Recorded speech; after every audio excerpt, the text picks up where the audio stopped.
আসসালামু আলাইকুম প্রিয় সহকর্মীরা। পে স্কেল নিয়ে আলোচনা, একদম সোজা সাপটা। আজকে পে স্কেল নিয়ে কিছু বিষয় নিয়ে কথা বলবো, তবে আলোচনা শুরু করার আগে সবাইকে বকে ঈদ মোবারক। তো আশা করি সবার ঈদ খুব ভালোভাবে কেটেছে এবং ইতিমধ্যে আমাদের সরকারি অফিস আদালত খুলেছে। তো পে স্কেল নিয়ে আমরা গত দুদিন বেশ কিছু আলোচনা দেখতে পাচ্ছি, অনেকগুলো আলোচনা, এবং সেই শিরোনামগুলো আমরা যদি আপনাদেরকে একটু দেখাতে চাই, যেমন নতুন পে স্কেলে 50% বাড়ছে সরকারি চাকরিজীবীদের বেতন। এরপরে যদি দেখাতে চাই আপনাদের পে স্কেলে 1 জুলাই আসছে সুখবর, 3 ধাপে বেতন বাড়বে যেভাবে, এই অনেকগুলো এভাবে দেখানো যেতে পারে। পে স্কেল প্রথম ধাপে শতভাগ বেসিক বাস্তবায়নের দাবি। তো এগুলো মানে এতগুলো দেখালে আবার আপনারা এটা নিতেও পারেন না যে কেন আমার কাছে কেন আমি পে কমিশনের মাননীয় সদস্যদের সাথে অথবা সচিব কমিটির মাননীয় সদস্যদের সাথে, ইভেন দো মাননীয় অর্থমন্ত্রীর সাথে কথা বলে ভেতরকার কোনো খবর বের করে আনতে পারি কিনা। দেখুন, প্রত্যেকটা নিউজ আমি খুব মনোযোগ দিয়ে পড়েছি, নতুন কোনো কিছু পাইনি। একদম অনেস্টলি বলছি, নিউজ লিঙ্কগুলো আমাদের কমেন্টে দেওয়া থাকে।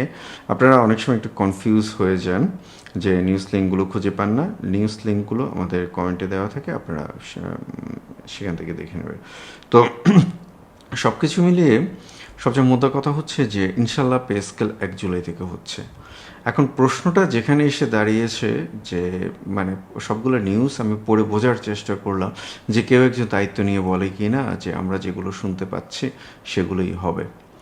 আসলে প্রত্যেকটা নিউজের ভেতরকার কথা সেই একই রকমের ভেতরকার কথা, নতুন কোনো কথা নেই। আমরা সেই নতুন কথার বাইরে আরও কিছু কথা যেগুলো ব্যক্তিগতভাবে আমি চেষ্টা করেছি, যেহেতু সবেমাত্র অফিস আদালত খুলেছে, এখন পর্যন্ত আনুষ্ঠানিকভাবে এটা নিয়ে আলোচনা শুরু হয়নি।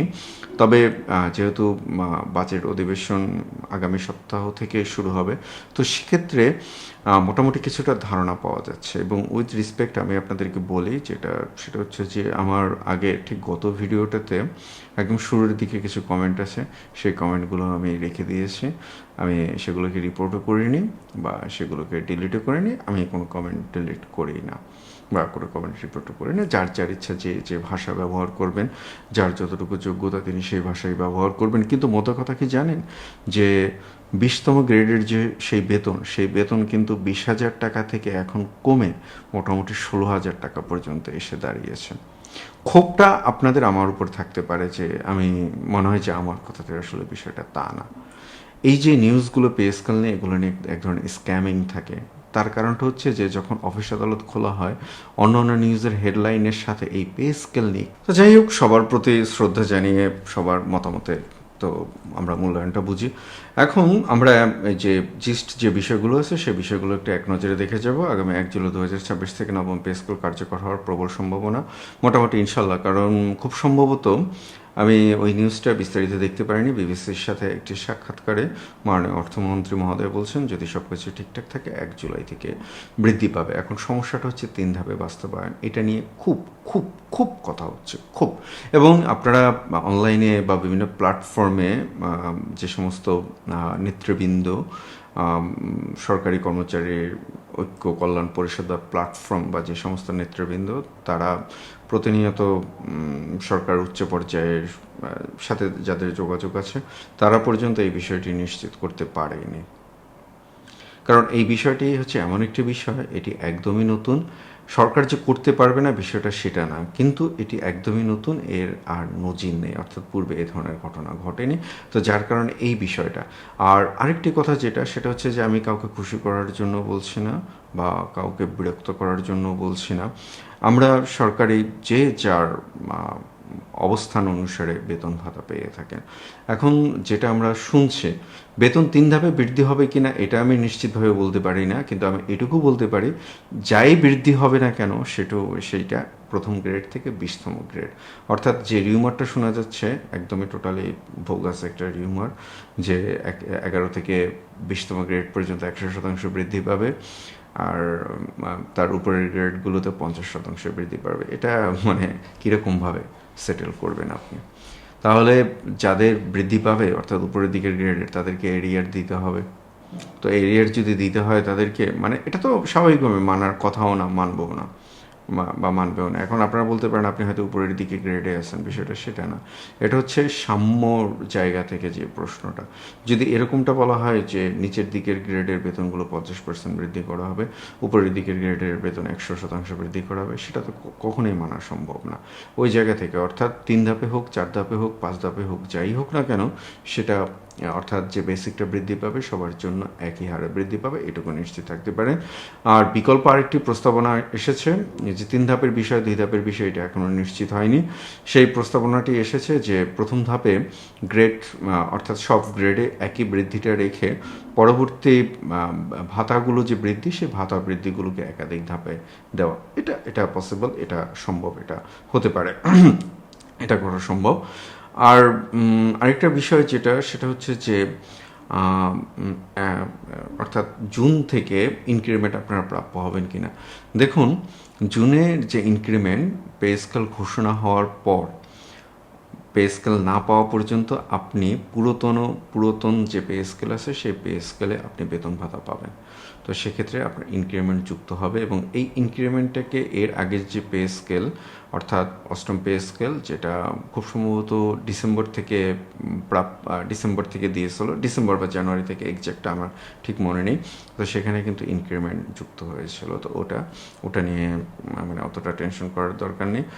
আর বাজেট যে বরাদ্দটা মাননীয় অর্থমন্ত্রী মহোদয় যেটা বলেছেন, যেহেতু এই সমস্ত বিষয়ের সিদ্ধান্ত হয়নি, আর 3 ধাপ এবং 1 থেকে 10 পর্যন্ত 50% এবং 11 থেকে 20 পর্যন্ত 100%, এগুলো কোনোটিই যেহেতু নির্ধারিত হয়নি, মাননীয় অর্থমন্ত্রী মহোদয় সেভাবেই বলেছেন যে এই বিষয়ে যে প্রস্তাবনাগুলো আছে সেই প্রস্তাবনাগুলোকে বিস্তারিত বিশ্লেষণ করে সিদ্ধান্ত নেওয়া হবে।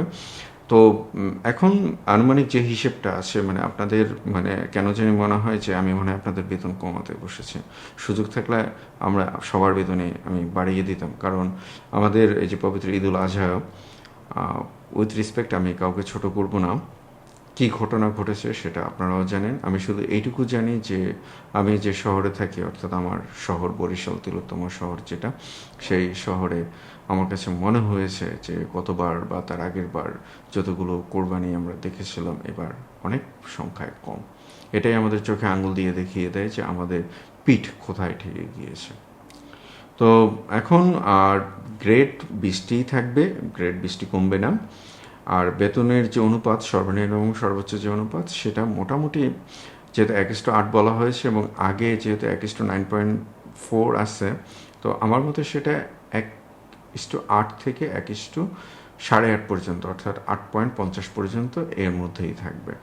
আর সর্বোচ্চ সর্বনিম্ন বেতন যেটা আমি আবারও যেটা বলছি, যেটা আমি প্রত্যেকটা নিউজ যে বেতন কাঠামো, সেই বেতন কাঠামো দেখানো হয়েছে, সেই বেতন কাঠামোটা আমি দেখেছি এবং বোঝার চেষ্টা করেছি, এবং আমি যতটুকু দেখেছি সেই পুরনো একই কাসুন্দি সেটাই উঠে এসেছে। আর বেতন বৃদ্ধির বিকল্প যেটা, ওটা নিয়ে তো কথা বলেছে, পেনশন বৃদ্ধি। আমাদের সিনিয়র সিটিজেনরা, আপনারা একটা মানে বারবার আমাকে প্রশ্ন করেন, দেখুন গেজেট না হওয়া পর্যন্ত এই বিষয়ে বিস্তারিত বলা যাচ্ছে না, তবে এটা ঠিক যে মূল বেতন যতটুকু বৃদ্ধি পাবে, আপনাদের পেনশন আনুপাতিক হারে ততটুকুই বৃদ্ধি পাবে। অর্থাৎ আমরা এখন ধরে নিচ্ছি যে মূল বেতন মোটামুটি 100% পর্যন্ত বৃদ্ধি পাবে। আবার আপনারা কেউ প্রশ্ন করেন যে আপনি তো আগে 70 থেকে 80% বলেছেন। একটু পাটিগণিতের হিসেবটা একটু করে নেন। মূল বেতন যদি 100% বৃদ্ধি পায়, আমি আবারও বলছি, বিশেষ প্রণোদনা 10 থেকে 15% এটা বাতিল হয়ে যাবে। তার মানে 100% যদি বেতন বৃদ্ধি পায়, তাহলে আপনার আলটিমেটলি সেটা গিয়ে 85 থেকে 90% থাকছে। আমি সেই হিসেব করে বলেছি, পাটিগণিতের মতো হিসেব। যদি হিসেব না করতে পারেন, সেটা আপনার ব্যর্থতা। এটা বাজে মন্তব্য করার আগে হিসেবটা করে নেবেন, ঠিক আছে? আর ভাতা আনুষঙ্গিক ওগুলো একই রকমের। আর এখন বিষয়টা হচ্ছে যে বেসরকারি খাত, অর্থাৎ বেসরকারি খাত কি এর অন্তর্ভুক্ত হবে কিনা। সবচেয়ে গুরুত্বপূর্ণ যে প্রশ্নটা বা যে প্রশ্নটা আমি বেশি পাই, সেই প্রশ্নটা হচ্ছে যে এমপিওভুক্ত শিক্ষকরা তারা কি এই পে স্কেলের অন্তর্ভুক্ত হবেন কিনা। হ্যাঁ, এমপিওভুক্তরা সরকারি বিধি মোতাবেক বা সরকারের যেরকম নির্দেশনা থাকবে, সেই নির্দেশনা অনুসারে তারা পে স্কেলের সুবিধা পাবেন।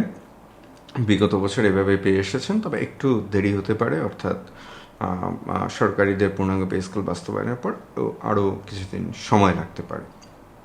আর আরেকটি প্রশ্ন যেটা আমি বারবার পেয়েছি যে বেসরকারি অর্থাৎ অন্যান্য বেসরকারি যারা আছেন তাদের উপর এর প্রভাব পড়বে কিনা। হ্যাঁ, অবশ্যই সেটার প্রভাব পড়বে, কারণ একটি নতুন পে স্কেল আসার পরে বেসরকারি খাতের বেতনও দেখা যায় যে আনুপাতিক হারে বৃদ্ধি পায়।